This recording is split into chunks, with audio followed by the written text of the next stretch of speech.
Hi, wherever you're listening to this, I hope you're doing well. Welcome to India Tech Report, a podcast dedicated to chronicling and supporting the growth of deep tech and climate tech in India. I'm Antariksh, and this is a news brief, so let's get started. SIDBI Venture Capital announced the first close of its Antariksh fund at 1,005 crore rupees, anchored by a 1,000 crore commitment from InSpace, Times of India reports. Registered as a Category 2 alternative investment fund with a decade-long tenure, it represents India's largest dedicated space tech vehicle and among the biggest globally.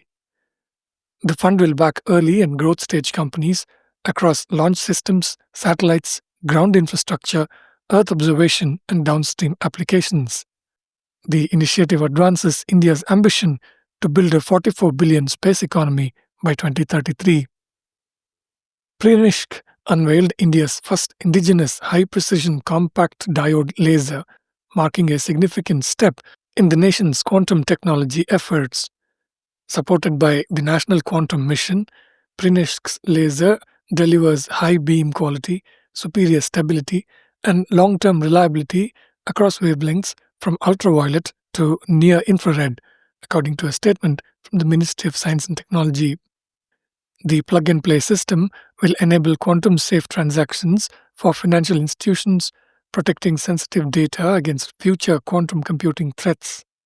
It also supports photonic quantum computers tackling drug discovery and chemical process analysis. India's Ministry of Electronics and IT has approved 17 proposals under the Electronics Components Manufacturing Scheme, spanning 9 states with cumulative investment of 7,172 crore rupees. The projects are expected to generate 65,111 crore rupees in production and create 11,808 direct jobs, according to a ministry statement.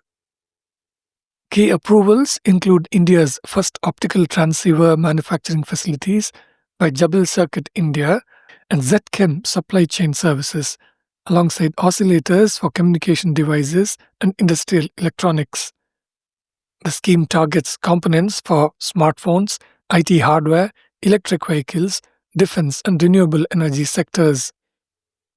BioVarum, incubated at the University of Hyderabad's Aspire BioNest, entered a strategic partnership with Japan's Taijin Limited to expand regenerative medicine R&D between the two nations, UNI reports.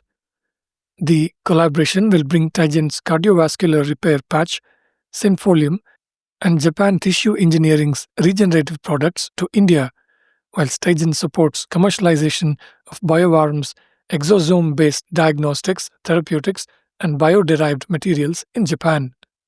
Founded in 2020 and recognized among the top 5 startups in BioAsia 2024, BioVarum develops artificial intelligence-based peptides, exosomes, and biomaterials for regenerative medicine.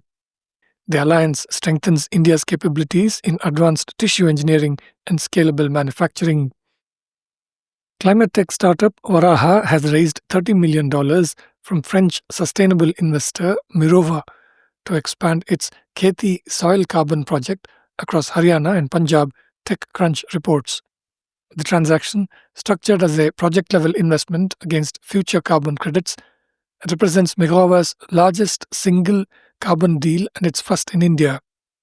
The funds will support more than 337,000 smallholder farmers implementing regenerative practices across 675,000 hectares.